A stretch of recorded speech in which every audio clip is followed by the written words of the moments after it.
Lacey, this is the least expensive car sold in Canada, the Nissan Versa.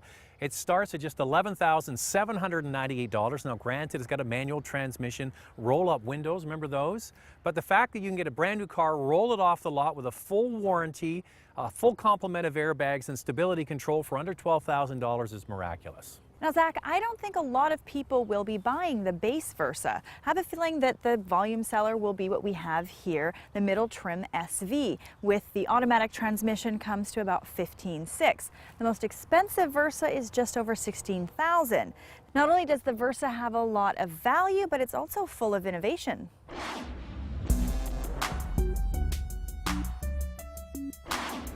It comes from the all-new V platform. It's the first North American product that's actually stemmed from that platform. V stands for versatile. That platform has been a huge investment for Nissan globally. The Versa Sedan weighs, as a result of this platform, 68 kilos lighter than the previous generation. The biggest change to this vehicle is the design. It has a sleeker look.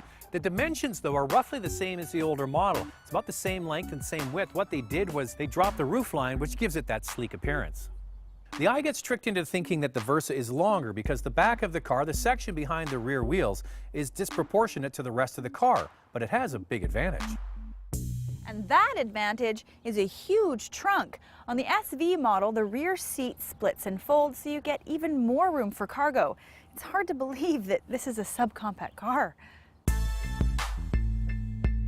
The Versa Sedan offers the most rear legroom in its class. Actually, per dollar, the most rear legroom in Canada. You know, that back seat is huge, and it really is miraculous that they can have all that room in a subcompact car. The whole cabin is airy and bright feeling. There's plenty of headroom for the driver up front. Even though the front seat is high off the floor, that affords shorter drivers especially great outward visibility. You can see easily out of the Versa. What you have on the inside, though, is a lot of hard, inexpensive plastic that can scratch quite easily. You have to always consider the price. The most expensive Versa is about $16,000. If this car was $5,000 more, it wouldn't be acceptable, but on a car of this price range, it is. The steering wheel tilts but does not telescope. Air conditioning, power windows and door locks, along with keyless entry, are all standard on this trim level. And for $400 more, the convenience package gets Bluetooth, steering wheel radio controls, and an iPod interface system. One of the biggest differences that consumers might actually feel is the lighter body structure. It's actually 68 kilograms lighter than the previous model. Now you got to think about that. This is a subcompact car. That's significant. The lighter body provides an opportunity to reduce fuel consumption. And this 2012 model is better by 1 liter per 100 kilometers compared to the last car. It's rated at 6.7 liters per 100 kilometers in the city and only 5.2 on the highway when equipped with an automatic. The manual transmission with the Versa actually uses more fuel. That's because today's automatic transmissions are much better at shifting and much more efficiently than humans. And the new continuously variable transmission fitted in this car is smaller, lighter, and produces less friction. Standard safety features include a full complement of front, side, and curtain airbags, anti-lock brakes, traction, and stability control.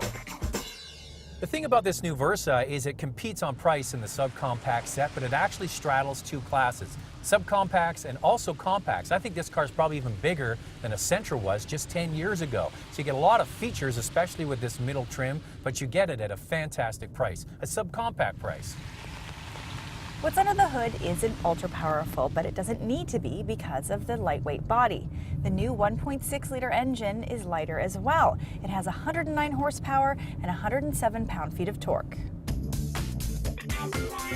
The power goes to the front wheels through a 5-speed manual or the already mentioned CVT. The truth is, Nissan does a great job of their CVT. It doesn't have that motorboat effect where it puts out the power and then it feels like the car has to play catch-up. I gotta be honest, I think that most people, after they spend a couple of hours behind the wheel, will completely forget that they're not driving a conventional 5- or 6-speed gearbox. The steering is electric power steering, which is becoming common in the industry.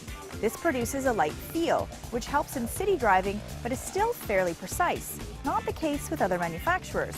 One of the most impressive features of this new car is the ride quality. It doesn't feel like a tiny econobox. In fact, quite the opposite. The ride is refined and not jarring, but there's a certain amount of feedback to the driver. The noise insulation is good for a subcompact. On the road, the Versa doesn't feel as peppy or responsive as the Honda Fit, but it definitely has a better ride quality and more oomph than, say, the Toyota Yaris. All right, Lacey, this car has obviously got some great packaging, but what do you think of it overall? Well, you know what, Zach, there's a lot to like with this Versa. First of all, it's incredibly fuel efficient. The new engine and continuously variable transmission is one of the best out there. In fact, it's really easy to forget that you're actually driving a CVT. And you know what, this little car isn't just a city car, it's quite comfortable on the highway as well. And on the downside, there's only really one thing I'm not too crazy about on this car, and that's the interior. It's just a little too basic and plain for me. You spend all your time sitting in the car looking at it, and I don't know, it's just missing something. Now, I wouldn't disagree with that, but I think there is a counterpoint. We'll get to that in a second. What I love about this car is the packaging. Huge back seat, big trunk. This is a subcompact car, and you actually have to sit and feel it in person to realize just how roomy it is. Also, the price tops out at just over $16,000, but even though this is an inexpensive car, it doesn't ride like a cheap car. It's got a fairly long wheelbase, it handles well, it's got good insulation from the road and from the engine, so it really is remarkable there. On the downside, no telescopic steering. It's not a big deal, but that I think should be added. Now, Lacey, let's get to the interior. I do agree it's a bit drab on the inside. I don't think they have to spend a ton of money. All they need to do is break up the colors. It's all sort of one charcoal gray. If they had a lighter gray, maybe even a beige in there, it would look better. It would just be something. That's something. It just needs a little something.